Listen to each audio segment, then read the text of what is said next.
Hello and congratulations on getting access to this video course on getting traffic from Pinterest.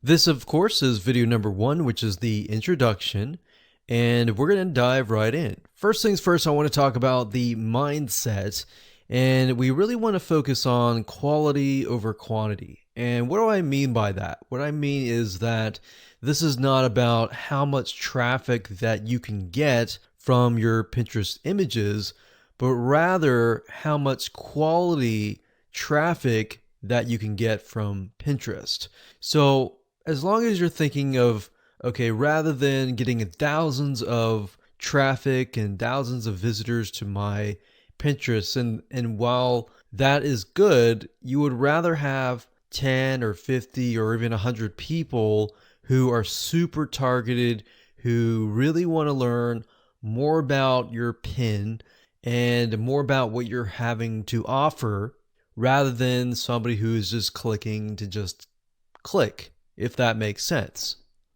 And of course, over time, you'll want to get thousands of high quality traffic as well. So here's a quick overview of what we're going to talk about in this video course. Video number 1 is, of course, this video. Video number 2 is the platform. So before we can actually talk about how to get traffic from Pinterest, you first and foremost have to understand how Pinterest works. Because a lot of times we assume that all social media platforms work very, very similar. And while yes, there is an element of truth to that, the reality is that Pinterest works very different compared to that of Instagram or Facebook or YouTube or any other social media platform as well. Then, of course, video number 3, we'll talk about quality and how to make sure that the images to your content and all of that is high quality. And what exactly do we mean by that? And what does the funnel look like from the point of attracting the person to pinning the image, to looking at the image, to getting them over to your content and all of that? Now, what that entails is congruency, which is what we're going to talk about in video number 4. Congruency basically means that everything is consistent from the images, attracting the right person, to getting them over to the content and giving them exactly what they want and what they desire and the reason for the click in the first place. Because believe it or not, a lot of people, when they create marketing campaigns, they totally forget about congruency. So they might make a certain image, but when they get people over to a piece of content, it is unrelated. And then, of course, they wonder why nobody is converting, because at the end of the day, it's not congruent. So we'll make sure that you're on the same page in terms of that and how that works in real life. Video number 5, we're going to talk about visual real estate matters. So visual real estate is essentially, in this case, an image. Now, how big should the image be? Should it be a small image? Should it be a large image? What size converts the best? So we'll talk more about that in that particular video. Video number 6, we're going to talk about an attractive pin. So in other words, what should your images look like? And then on top of that, I'm sure you're asking, well, what exactly should I put in my images? Is there a formula? Is there a blueprint? And that's what brings us to video number 7, which is the anatomy, or in other words, a breakdown step by step of what every single image should contain at minimum. Video number 8, we'll talk about the reverse engineering hack. And this little hack here is going to help you figure out some ideas on different images, different angles, and all of that in terms of what you should create. Because a lot of times when you start from scratch, you're thinking, well, what kind of images are pin worthy, or what people would want to pin, what people would want to look at? Because you got to remember on Pinterest that you are competing with thousands of other people who have thousands of other amazing images. So if your image does not stand out, then it's going to be essentially put away and not even looked at, comparing to the other beautiful images, if that makes sense. And of course, last but not least, we got video number 9, which is pin automation. Essentially, this is a bonus video to show you how to automate the whole tedious, boring, time-consuming process. All right? So now let's talk about things that you will need to get started. So tools that you're going to need, what you're going to need to have in order to implement what's inside this video course. So obviously you're going to need to have a Pinterest account. You'll need to have a blog or a site with high quality content. If you don't have it right now, that's totally fine, but you will need to have one because you don't really want to direct people directly from your image directly to your sales page, because people don't know you. People are still warming up to you. So we'll show you a little bit more in terms of the funnel and how to set up your marketing campaign and all of that.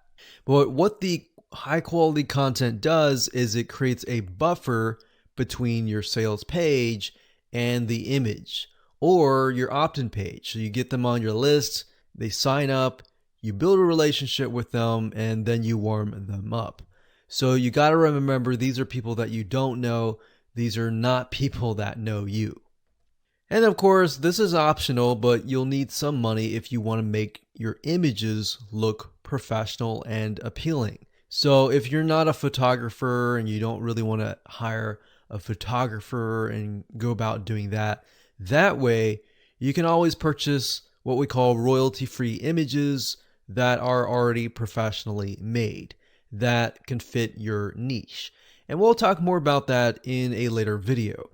And of course, some money for optional tools, which we'll talk about in video number 9. All right, so with that said, let's move on to video number 2. Okay, so welcome back. This is video number 2, and this is the platform. So before we get started, it's crucial that we're on the same page. Now, I know you're excited about learning how to use Pinterest to get amazing amounts of high quality traffic, but to ensure that your success is going to be high, we want to make sure that you're hitting or at least close to the bullseye. What do I mean by that? So if you can imagine a bullseye or a dartboard and you're trying to aim for the center bullseye. So that's what we're talking about here. Now, you see, before you can get traffic from Pinterest, you need to understand how it works and how it's different from other social media platforms. A lot of people tend to make the mistake of assuming that Facebook and Pinterest and Instagram and all the other social media platforms are the same. So we don't want that. We want to make sure that you understand how Pinterest works. That way you can understand what types of people are going to Pinterest, what they're looking for, what is the culture. And if you understand that, it's going to be easier to help you communicate with these types of people. So it's very different. It's kind of like walking into a formal business meeting and assuming that they're your friends. Well, obviously the way that you would treat your friends would be very different from how you would interact people in this formal business meeting. Or say you go to a place that you don't know the culture. Understanding the culture is going to be good for you because that way you're not going to offend somebody. That way you don't do something that is totally out of norm. You do something in the sense that it will gain their trust at a much faster rate. So that's why we have this particular video, because it's very overlooked in terms of not knowing how things work. So same thing. So I want you to reset any assumptions that you have about Pinterest, or even any strategies that you've learned over the years about Pinterest. Reset that in your brain. Assume that you don't know anything, because that way, when it comes to learning the strategy that is built into this video course, it's going to be a lot easier for you in the long run. So what we've seen over the years is a lot of times when you come in with these assumptions, they actually create roadblocks in your mind. So that's the whole goal of this kind of exercise. So go ahead right now, start from a clean slate and you'll do just fine. Now, first, according to HubSpot.com, about 40% of people respond better to visual information than plain text. Now, if you know about Pinterest, you know it's all about images. It's all visual information. That is what grabs people in. So when you think about Pinterest, when they're looking through images, they find an image that catches their eye, they click on it, and they get sent to an article. So you want to make sure that your article on the other side also has a lot of visual information and visual content as well. So you don't want to send people from an image directly to an article that is full text. You want to send people directly from the image directly to the content that is filled with either tons of images or videos with visual content as well. So the reason for that is that people's attention spans are just getting shorter and shorter. So you need a quick and fast way to keep them from scrolling or exiting the page or leaving your site. And that's why Pinterest is so powerful, because when it comes to visual information, it grabs people in, it gets them really addicted to the social media platform. So let's talk about what Pinterest is all about. So Pinterest is a place in basics for people in different niches to organize and share their discoveries through what we call a Pinterest board. So obviously, if you've used Pinterest before, you know what I mean. We have different boards that hold different images. So as you can imagine, boards that are extremely specific are often high converting. Okay, so let me give you an example of a generic board versus a highly specific Pinterest board.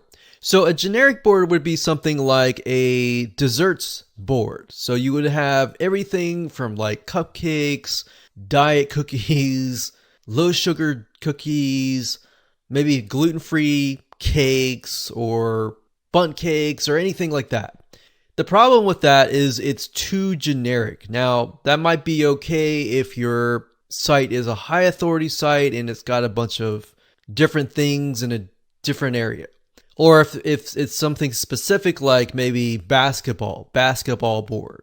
And while that might work quite well, it will work even better if you have a very specific board.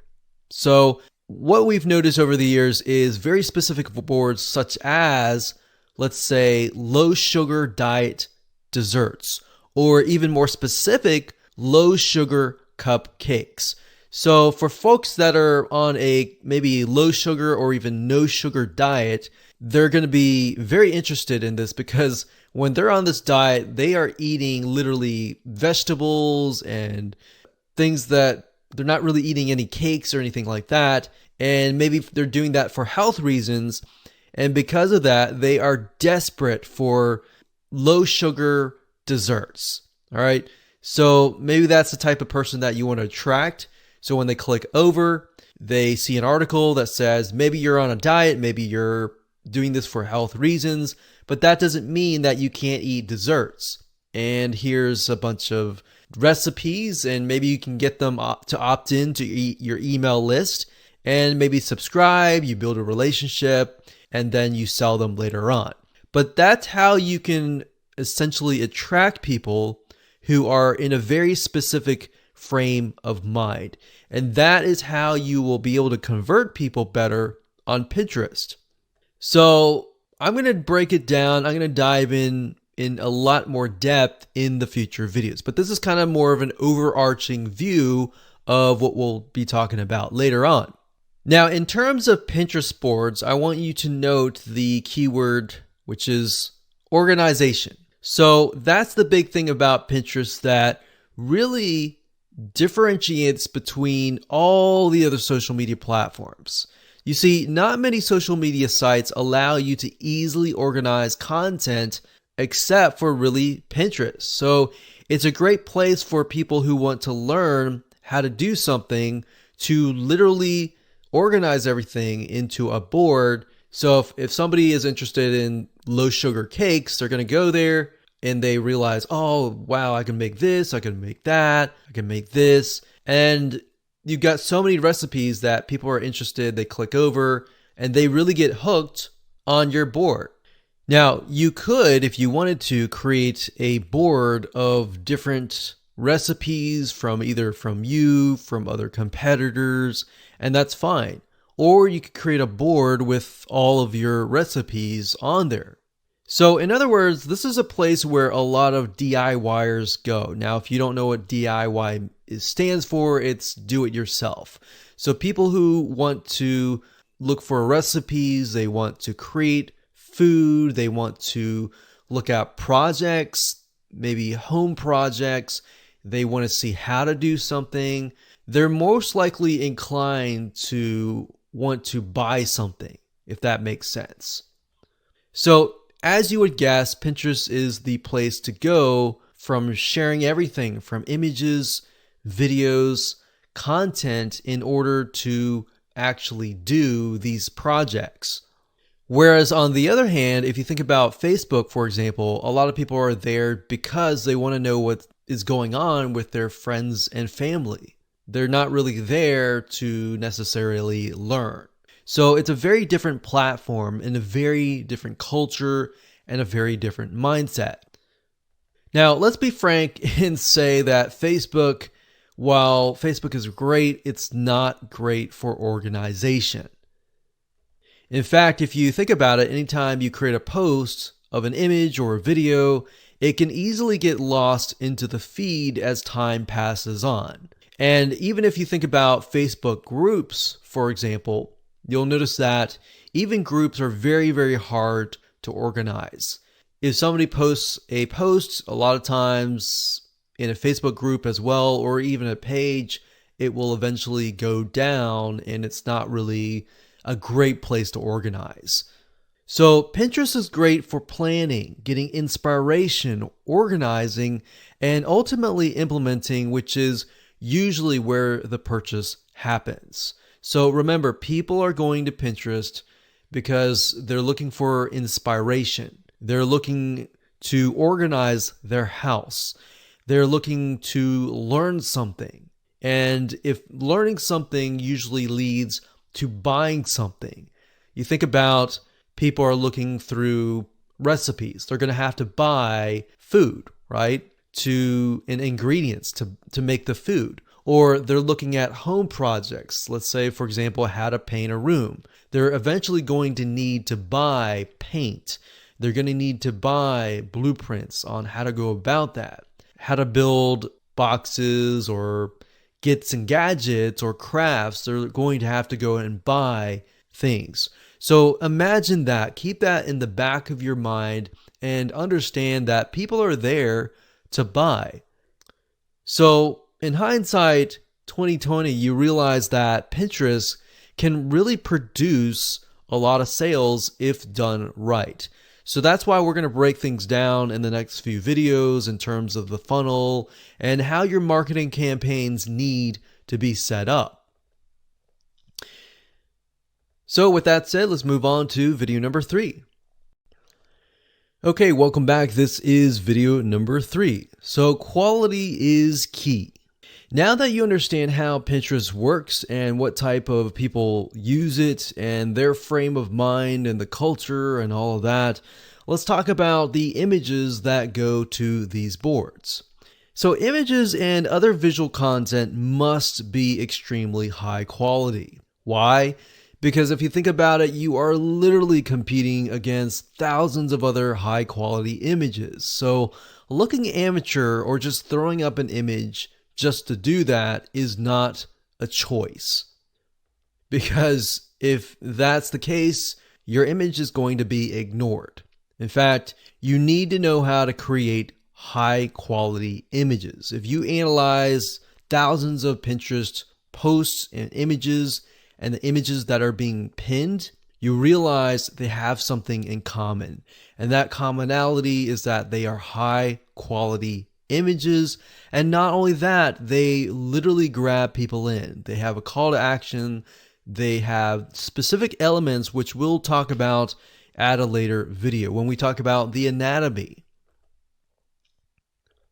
Now, you can either do this yourself by taking a photography class. In fact, a lot of people that we have noticed that have done really well, they have said that they have gone to take photography classes, they have gotten a really good camera, and they've learned how to take different angles.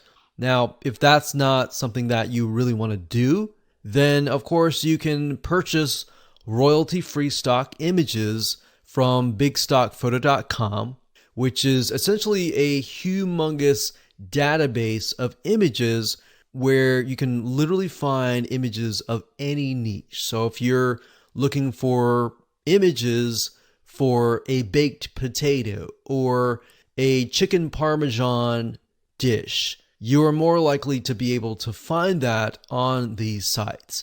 Now, there are other free sites like pixabay.com or unsplash.com, and you can use these sites to get these images and then of course use an image editor later down the road to make it look good. Now, we recommend that you do all of this later once you figure out and understand what each image should contain. So it's not about just slapping a bunch of images or downloading them from royalty-free stock sites and then uploading them.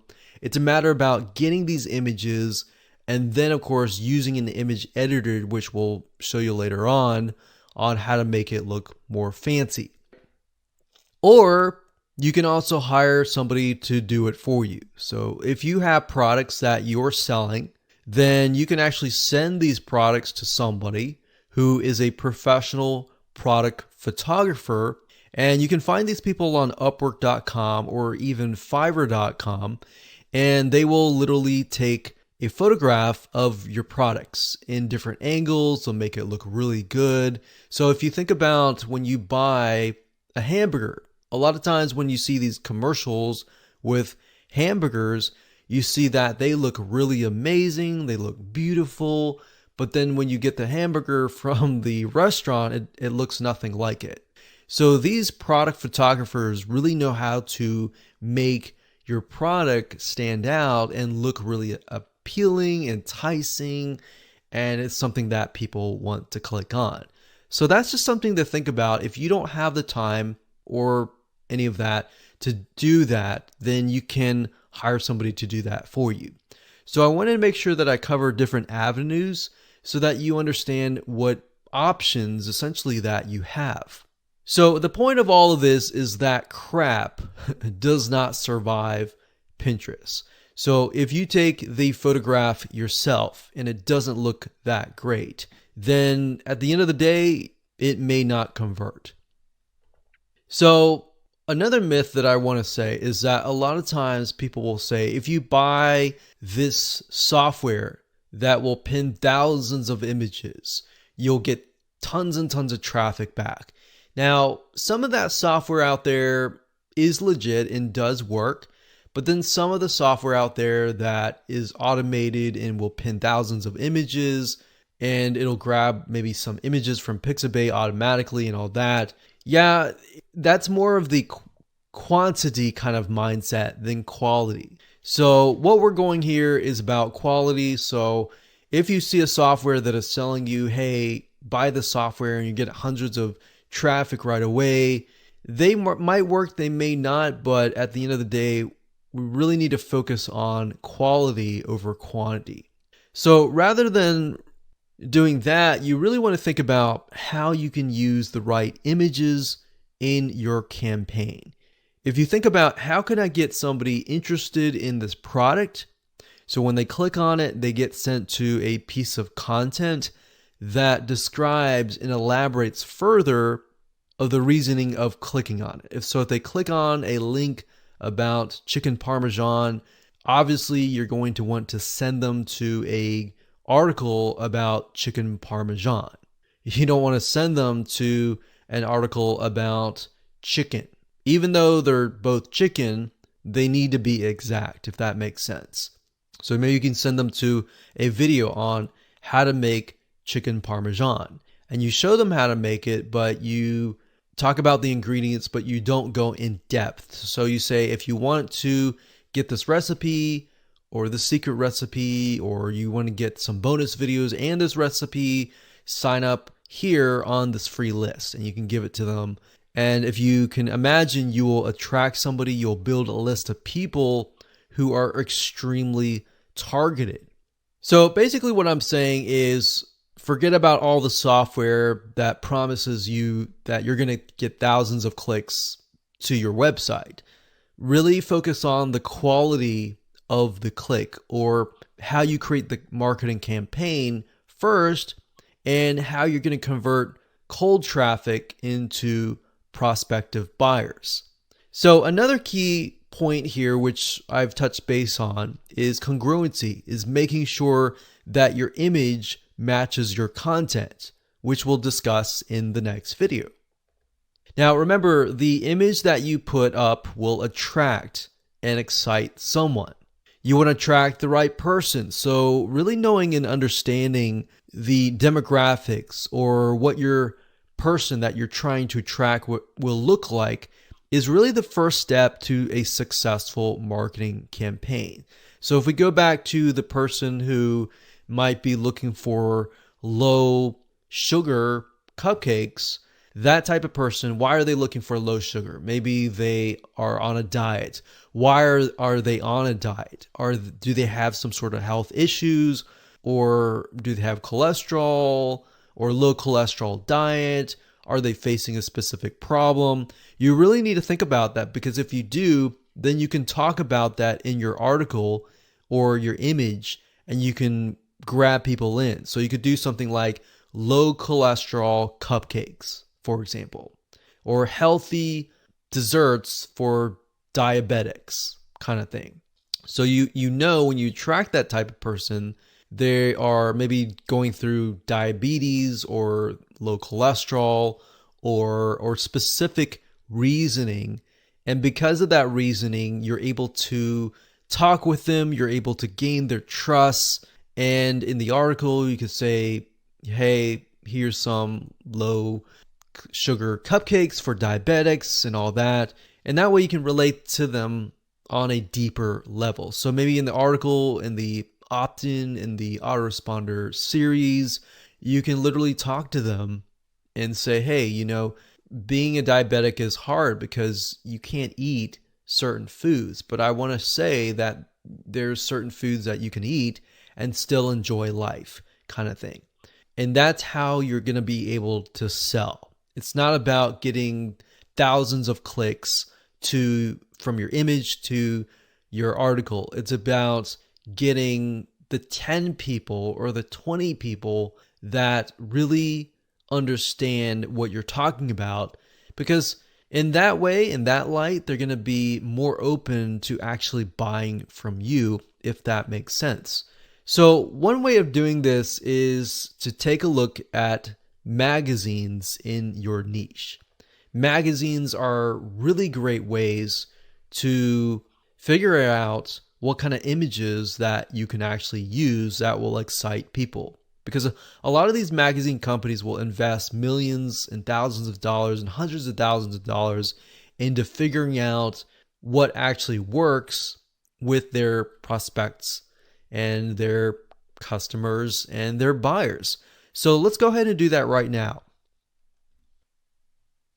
Okay, so to keep it simple, we can go to magazines.com and you'll literally see hundreds of different magazines. If you click on the all categories here, you'll be able to see the different categories. We have animal pets, we have art, we have fashion, we have all sorts of things.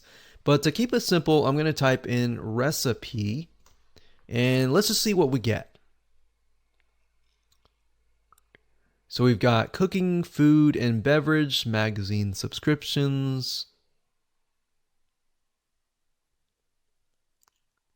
Now, obviously, I'm not going to be able to look inside the magazine, but just by taking a look at them will allow me to get a better idea of what they're putting out.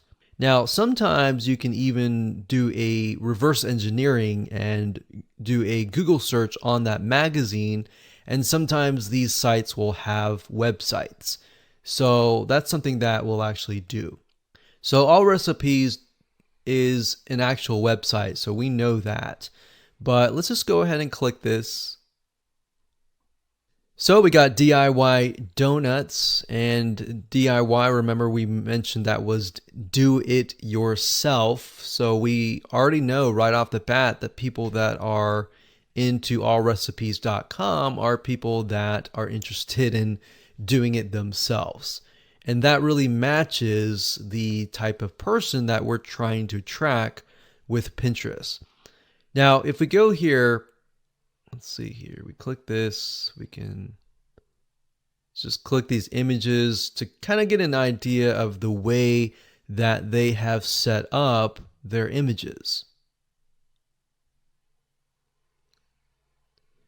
And you can actually copy this, and not actually copy exact, but get an idea of, okay, they're using plates, they're putting words on top of here, and they're putting text on the side, and that's what makes it look good.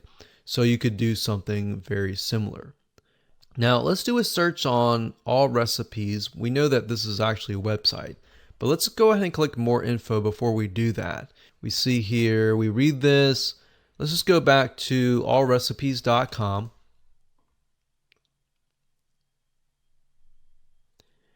So we can see 12 delicious chicken thigh dinners. Now, one little tip that I'm going to give you is that a lot of times with Pinterest type articles, if you can do something like the top 5 or the top 10 or 10 chicken dinners or 10 maybe low carb desserts or top 5 low sugar desserts kind of thing, that actually will do really well. And those tend to get pinned a lot because it's not just one, it's many, and they're definitely interested in that. So we can see in terms of the images that could potentially be pinned, they're simply pictures of the food. Now, in terms of images, you can kind of get away with this with food because, and without any words or anything like that, but by adding words in some sort of call to action, such as want this recipe, click here. If somebody pins that, they're most likely going to click there versus they're just seeing this because they don't exactly know what this is. So you could put the words baked teriyaki chicken on this so that somebody knows, okay, this is baked teriyaki chicken, because not all the time can you take a look at an image and know exactly what it is all about. But if you notice, one thing that I mentioned earlier is that this article is a great example of going from an image to an article that has tons of visual information and visual content. So you can see that this page is literally filled with images. So it's got about 12 images, and in terms of text, very little text. So that's something to keep in mind with Pinterest, is that a lot of people go there looking for images. When they click on an image, they're not looking for a full article of text. They're looking for more images. So if you can do that, that will keep people on your site, and that will get people more engaged. Hello and welcome back. This is video number 4, and let's talk about congruency. So visual content that are pinned must go to high quality written content like blog articles, websites, in order to be shared. In other words, your image should show the end result or the end desire. And we'll talk more about that in just a minute. Your content should partially explain how to achieve the end result or end desire. So whatever you are selling will complete this solution. So let me explain. It should look like something like this. The image is the first thing that people see on Pinterest. They click it because they're interested in it, And we're talking about people that are on the Pinterest site. So not to be confused with people who have pinned the image. So these are people on the Pinterest site that are looking on the Pinterest boards. They see an image that they like, they click it, and then they get sent to a written article. Now, a lot of people make the mistake of sending people directly to the sales page. And that's a big no-no because you're dealing with people that don't know you. You're not going to go up to some random people and say, hey, can I have your phone number? Or you want to go buy from me. You're going to go up to them and say, hi, my name is so-and-so. And you start to talk to them. You start to realize you have common ground. You begin to build a relationship with them. So same premise here. You're going from the image to a written article to an opt-in or a sale. Now, from the written article, sometimes you can go straight to the sale because somebody who may be looking for the solution immediately doesn't really want to wait. But if you know that they're not looking for the sale, but rather they are somebody who is interested, you can get them to sign up on your email list. And then, of course, from that point on, build a relationship with them. And then, of course, get the sale later down the road. So now to give you an example of this in real life, let's say, for example, that your image shows a picture of a no sugar cupcake. And this is going to attract somebody who cannot eat sugar and has health issues. So kind of tapping into the example that I talked about earlier. This could be somebody who maybe is diabetic or somebody who has a health condition who can't eat sugar. So you're going to have on the image, it's not going to just be an image, it's going to be an image with some text that you can grab them in. You're going to have a good description to tell people what the image is all about. Now, if they click on that image and they get a cupcake, and that is made of sugar, brown sugar, sugar cane, even coconut sugar, they're going to be upset and leave. Or let's say you don't even have any text and it's a sugar cupcake. And somebody clicks on that and then they get sent to an article that is like a no sugar cupcake. They're going to get upset with that. That is why the image is so crucial. It's not just about a beautiful image, but it's an image that has a good description, that has text on it, and that has a call to action. Or worse, they're going to go back to Pinterest and alert everyone else that this image may be misleading or anything like that. And that's just not good for you and your reputation. But if they go to the content and they find out that you've made in this amazing, tasty cupcake that uses no sugar at all and is healthy, guess what? They're going to go back to Pinterest. They're going to tell everybody, they're going to say, hey, I tried this. This is amazing. This is something that you're going to want to try as well. They are going to become your fans. And of course, they're going to become your voice. And essentially, they're going to become your marketers. So you've got yourself a potential customer, a potential person that's going to market for you. Now, imagine adding them onto your email list and then, of course, building that relationship over time. They're most likely inclined to actually buy from you. And that is what we call a profitable targeted automation machine by using Pinterest. And that's the goal of today. That's the goal of this video course, is to get you in that mindset so that you understand that this is the power of Pinterest, but it must be done right. So now let's talk about the size of your images. So your images be small? Should they be big? What size should they be? What should they look like? Let's talk about that in the next video. Okay, so welcome to video number 5. Let's talk about visual real estate matters. So visual real estate is not talking about houses here, but it could be visual, it could be virtual real estate. Same thing. Basically, all that means is that the size of your image matters a lot. So imagine the image or even the screen right here. This screen right here just means that how much is your image taking up of the page. So if the image is big, then of course your real estate is going to be bigger. If it's small and you're not taking a whole lot of space, then your real estate virtually or visually is going to be not a whole lot. Now, why does that matter? Well, did you know that Pinterest allows you to pin graphics that are vertically oriented, meaning that they're long, which means that you're going to take more real estate compared to that of a square. So if you had the option to either use a square or a vertical rectangle, which one would you use? Well, the vertical rectangle, of course, right?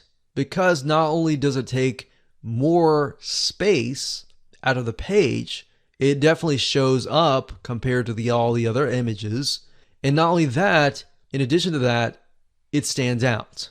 Now, when you're dealing with vertical rectangles, the problem is you need to make sure that your images look good. Because with a square image, you just put up an image, you can put a call to action, put up important information on that and put it up, and that's it. But with a vertical, you begin to realize that you need to really make it look good. It's not just a bunch of images, it's got to look really good.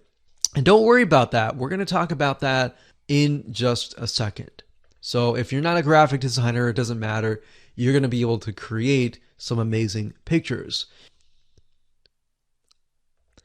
Now, going back to why this is important and why taking up more virtual real estate is important, this is because the more of the page that you're going to take up, the better. The smaller of your image is, the less of the page you take up. And worse, you're going to be overpowered by folks on Pinterest that are using these longer pins. Because the longer pin is actually the strategy that will actually work. Now, this is a proven method that we discovered while testing our own images. We found that the longer pins would actually show up on the page. They got pinned more because they were obviously being shown a lot more. And a lot of times, longer pins will allow somebody to look at the image longer than they would a shorter image, if that makes sense. And we figured this out as well with sharing notes with other successful Pinterest marketing campaign owners. We asked them, we said, hey, what is your best size? And they said vertical long pins were their best size. Now, what exactly size should that be? We'll get into that at a later video. So if you spend a lot of time studying other people's pictures and looking through magazine photos, so if you take a magazine from a bookstore and you look through that, you begin to realize what people really want to see visually in your niche. That's why I showed you the method earlier where we looked at the magazines and then we kind of reverse engineered it by going to the website and took a look at that. But if you look at magazines and how they're laid out and all of that, if you can do something similar and lay your images out like that, it's going to be more appealing on Pinterest, because you're going to be competing with everybody else who are mainly just uploading images and that's it. But if your images look really nice and appealing and attractive, you're going to get more clicks. Now, to create a long pin, you have to put a few photos together, literally stacked on top of each other. So if you think about it, a square is just a square, but a longer pin is going to have several squares on top of each other. It might have 3 squares, it might have 4 squares. But of course, you don't want to make it too long as well, because there's a difference between being short and sweet and being too long-winded, right? If you think about somebody who is going to talk about a specific topic, you want short, straight to the point, you want the information really quick, and that's it. So similar to this, you want to have a long pin, but you don't want to have a pin that is way too long. So that's just something to keep in mind as you are thinking about how you can go ahead and create these long pins. So on the Pinterest feed, they make the pins stand out a little more by being long. But like I said, you want to make sure that there's a fine line between too long and too short. So tweaking the sizes of the images is a great technique to get more attention on the Pinterest board compared to that of the other pins that are smaller image sizes. So in the next few videos, we're going to discuss one type of long graphic that attracts a lot of attention, that works really well, that you can easily create without having any sort of professional graphic designer experience. Hello and welcome back. This is video number 6. Let's talk about an attractive pin and what that looks like. So according to a recent article by HubSpot.com, publishers who use infographics grow in traffic on average about 12% more than those who don't really use infographics.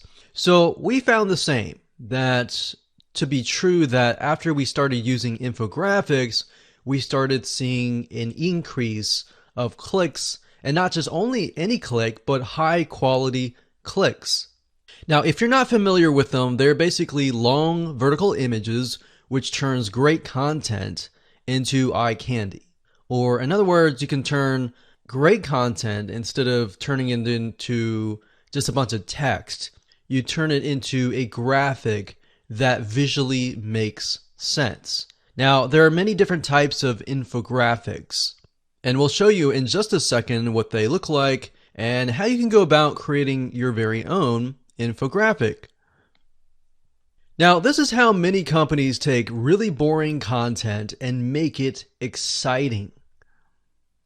So let's go ahead and take a look at some infographics and the tools that you can use to create them. So to give you some ideas, you can simply go to google.com and type in the keyword infographic and go to the images search engine, and you'll be able to see some examples of infographics in general. Now, if you want to niche down and go for a specific topic, you can also type in infographic space and then of course the topic. And then you might be able to see some ideas on infographics that you could potentially create. Obviously, don't copy and plagiarize, but just use it to get some ideas. Now, if we scroll down, you have a better idea of what an infographic looks like. So as you can see here, there are more pictures and more graphics, more statistics, more great looking visual content compared to that of just text. So imagine being able to create one of these and putting them on Pinterest, and most likely you'll be able to really stand out because it's really eye-catching. Now, the question is, how do you go about creating these beautifully created graphics? So there are several ways to go about doing this. You can either create it yourself from scratch. Obviously, that would take too much time. So you wanted to find an infographic template. So you can go to graphicriver.net, and if you go this route, you will be essentially meeting it halfway manually. So you're not going to do it totally manually, but you will be editing a template, typically with Photoshop. Now, if I go to graphicriver.net and I type in infographic food, for example, we scroll down and you're able to see that there are 730 infographics related to food. So as you can see, compared to that of hiring somebody, which typically can run anywhere from $100 to several $100s, because they do take time to create, but they are well worth it at the end of the day. It's only about $8 each infographic. So they can run around $8 or sometimes $5 to $10. Now, if you want the easiest route, the easiest is to simply utilize a tool. And we've used many tools and really come down to one tool in particular, which is called Piktochart.com. That's Piktochart.com. Now, when you go to the site, you're able to create infographics very, very easily if you click on the infographic here. Initially, there are many free templates, but if you do an upgrade, you'll get access to a lot of other fancy templates. Now, editing templates is simply by pointing your mouse at something and clicking it, and then of course editing it via either the text or the image.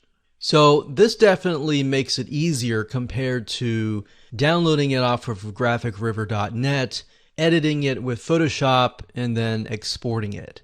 And all of these are pre-made, so you have access to typically hundreds. And as you can see here, if you upgrade, it's about 600 templates and new templates every single week. So we've used Piktochart for many years. We have downgraded because we're not really creating as many infographics, but it's great when you're just getting started.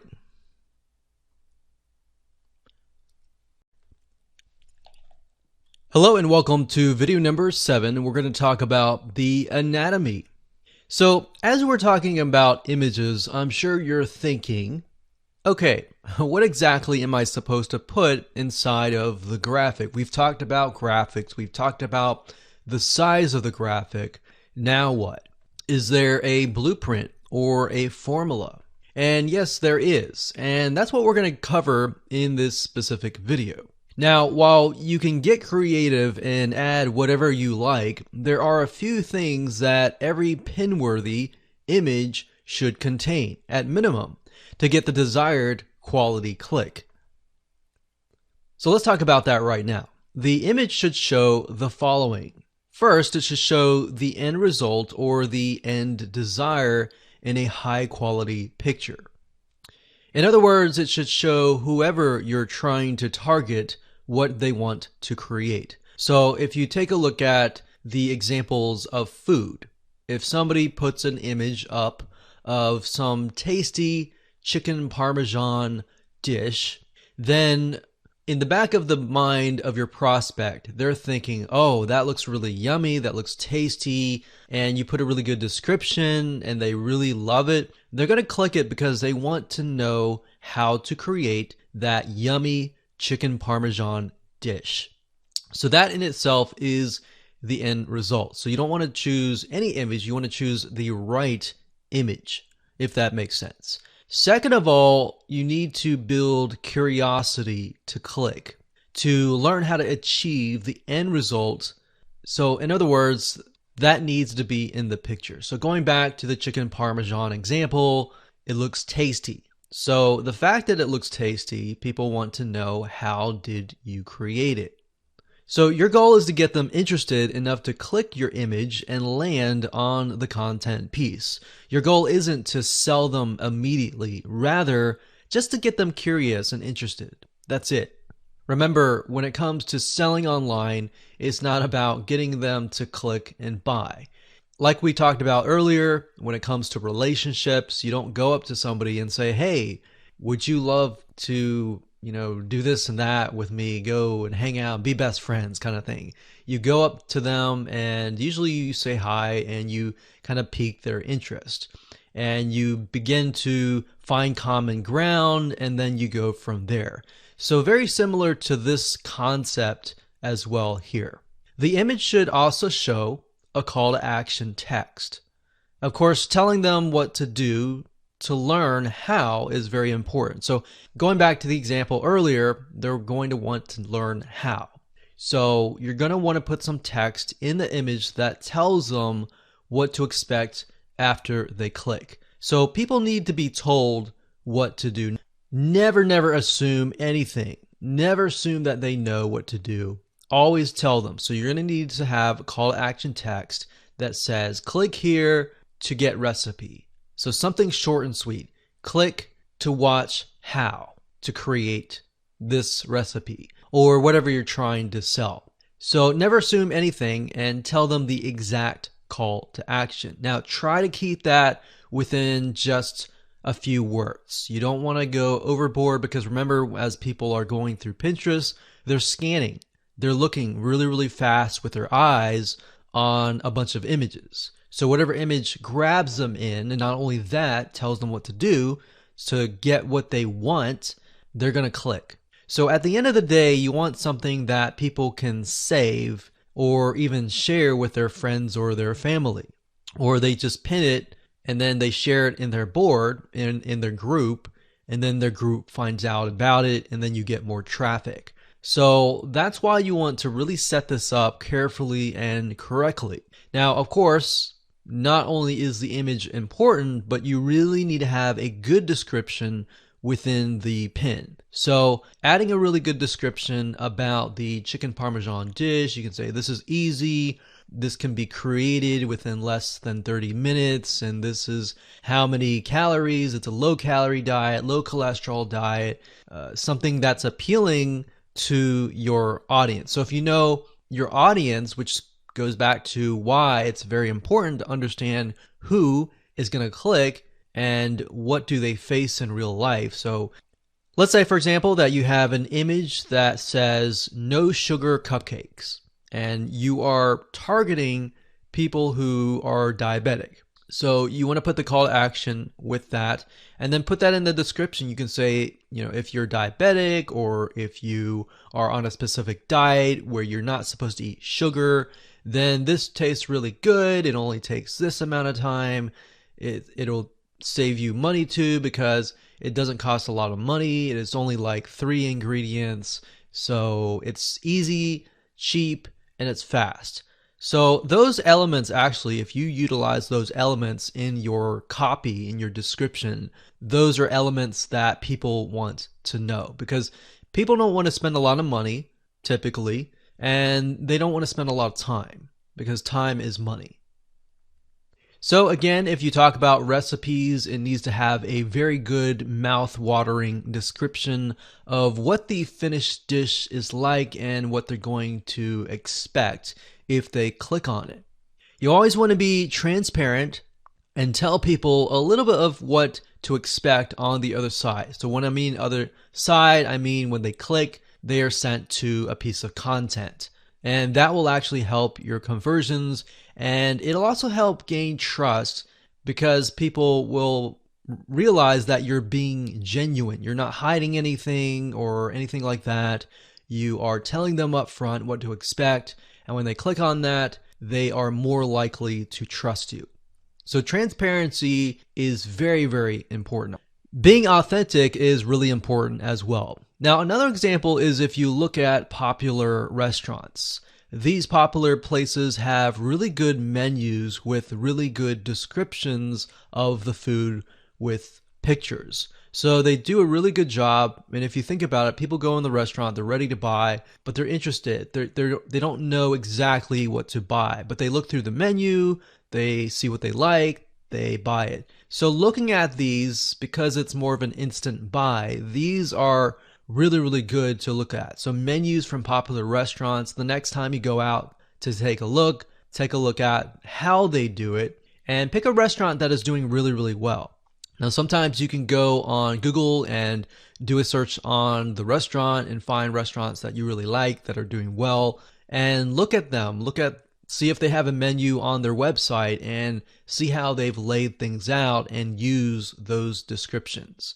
But if you keep with what I talked about in the previous slide, which was saving time, saving money, and not as many ingredients or not as many steps, those elements actually can help convert really well. So there is some element of sales copywriting in there. Basically, making it sound even more appealing using words is key. So you're having the image, getting them to attract to look at it, and then you got the description that kind of closes the deal to get them to click. And then when they click, you got really good content that is congruent to the image, and they are impressed. Because the reality is not many people do that. So if you're one of the few that do that, you're going to be ahead of your competition. So like I said, even though the visual is great, you really need to back it up with a good description as well. All right. So with that said, let's move on to video number 8, and we'll talk about a reverse engineering hack that will help you in getting ideas on what your images can include. Hello and welcome to video number 8. This is the reverse engineering hack.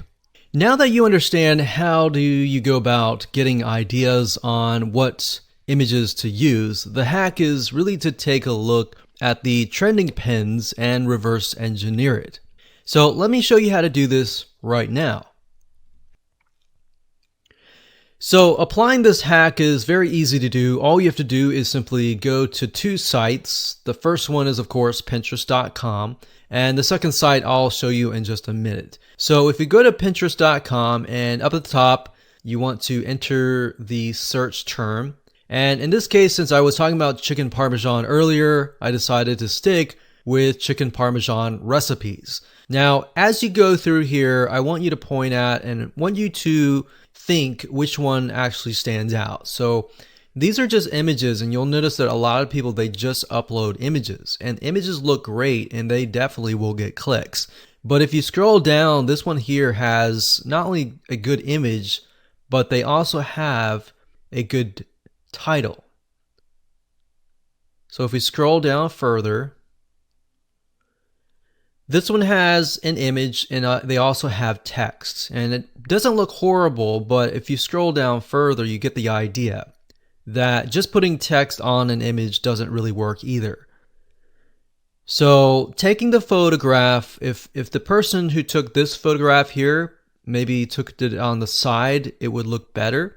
And maybe they used something like Piktochart to create an infographic or an editing tool to make things look better. And we'll talk about tools that you can use to make things better in just a minute. But if you scroll down further, you begin to see images that really catch your eye. So this one here, this one has an image and then text and then an image, but the text looks really good. So if you scroll down further, the one on the left-hand side here looks really good as well. So by doing a little bit of research and doing a little bit of reverse engineering, you can get an idea of what is actually doing well. Now, I want to pause for a minute and just tell you a tool that you can use to create these simple graphics. So if you don't want to create an infographic, that's fine. But if you want to create something simple like this, then there's a tool called Canva. So that is canva.com, canva.com. And as you can see here, you're able to create really beautiful pictures without having Photoshop. So you can edit this anywhere you are as long as you have access to the internet. Now, what's nice about Canva is you're not limited to just posters. In fact, if you go up here, you're able to see the different templates and designs. So if I go back one page and I go to features, you can see the document types of the cars, logos, flyers, banners, reports, resumes, postcards, proposals, infographics as well, book covers, newsletters, all sorts of things that you can create, magazine covers. You can even go further and create your social media graphics as well, but that's going a little bit on a different route. So now that you know a tool that you can use to create nice looking graphics aside of Piktochart.com, let's head back on to Pinterest.com. Okay, so what you want to do is scroll down and then look for an image that really stands out. So as we're scrolling through here, I feel like the one that's really standing out to me is this one here and this one here. Now, if you notice, if you put your mouse over each image, at the bottom here, you're going to see the domain name of the person that owns this image. So we put over here, we can see this is inspiredtaste.net. We've got chefsavvy.com. We've got kitchenswagger.com. So what we do is we find the domain name. And the next step is we obviously can see that these people are professionals. So we want to take a further look at them. So what we do is we head on over to a site called BuzzSumo. buzzsumo.com. That's buzzsumo.com. And then immediately you see Content Analyzer. And normally this will show up by default, the first thing that you'll see. If not, you can click on Content Research, Content Analyzer, and then you'll want to enter the domain name. So in this case, it's kitchenswagger.com. And if we scroll down, we can see all the content that BuzzSumo has essentially extracted, and we can get an idea of how well the content is doing. So we can see this one here is getting about 300 Pinterest shares. So it looks like the majority of their traffic is actually coming from Pinterest. And that's a good sign, because that tells us that the way they've created their graphic is a good sign that tells us and confirmation that their images are working and people are sharing their content. So what you can do is you can simply click on their link. Now, before we do that, let's just try something. Let's see if we can do Chicken Swagger Chicken and do a search.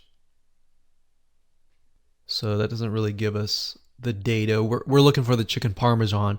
But anyways, it looks like they're very consistent. So what I do is I take a look at the highest content piece that is getting the highest amount of Pinterest shares. And then we take a look at the content and just see how they've laid out their content. So how to grill the best pizza you've ever had. How to make the best chicken parmesan you've ever had. So they start with an image, content, some bold text, then they have images, lots of images. And then they go to the recipes.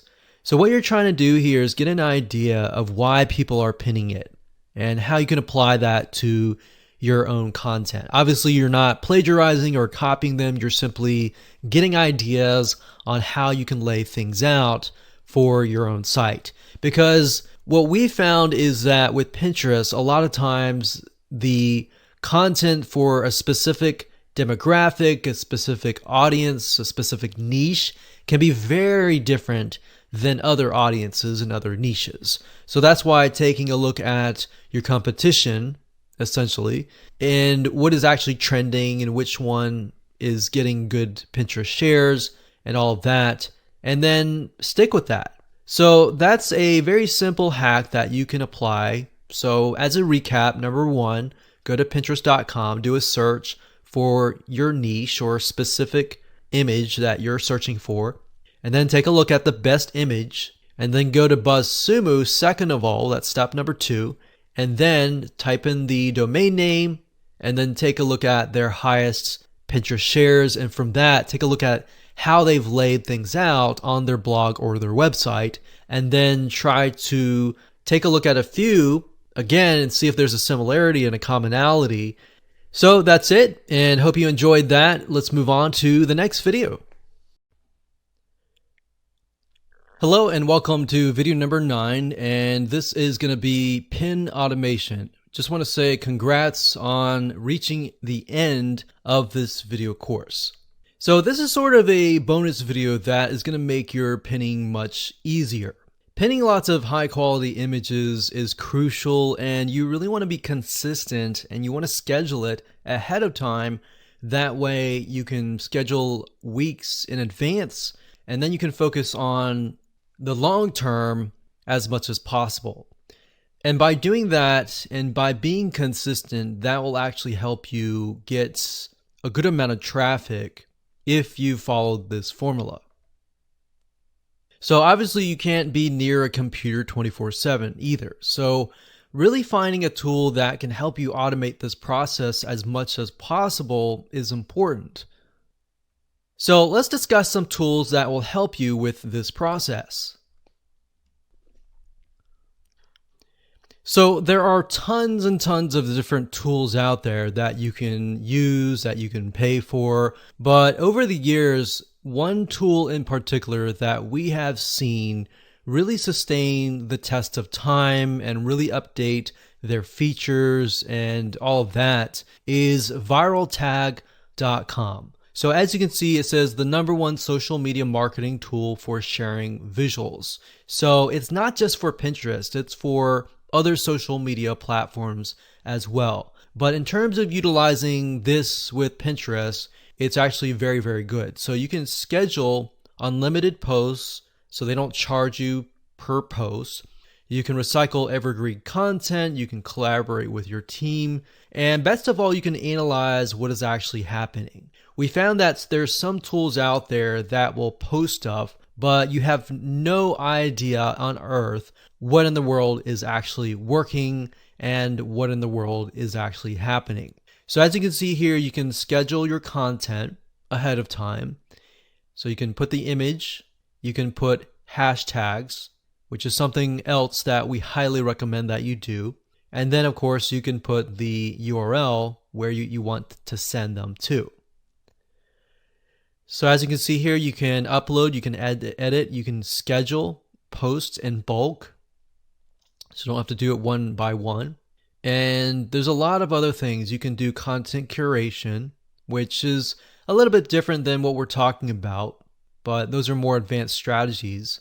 But based on what we're talking about in this course, this is essentially one of the better tools that we have found over the years. So rather than having to scour the internet and look for the tool that is best, we can definitely say this one right here is the way to go. Now, it does cost money. As you can see here, there's an individual count. You really only need the individual count. And the small business is a little bit more money, and then the branding is a lot more money. Now, as you can see, you definitely don't need the small business or the brand. The individual is just enough to have. And one suggestion that I have to you is that don't even get access to Viral Tag at all until you have actually begun to get into the habit of doing it yourself. Once you've done it yourself and once you become overwhelmed and you need to take it to the next level, that's when you can use Viral Tag. So that's a tool that we highly recommend that has worked really well. And we hope you enjoyed this course, and make sure that you take the knowledge that you've learned and apply it. And remember, if you keep it simple and keep your funnel congruent from your image to your content and so forth, and follow the blueprint step by step and be consistent at it, you will begin to see some traffic.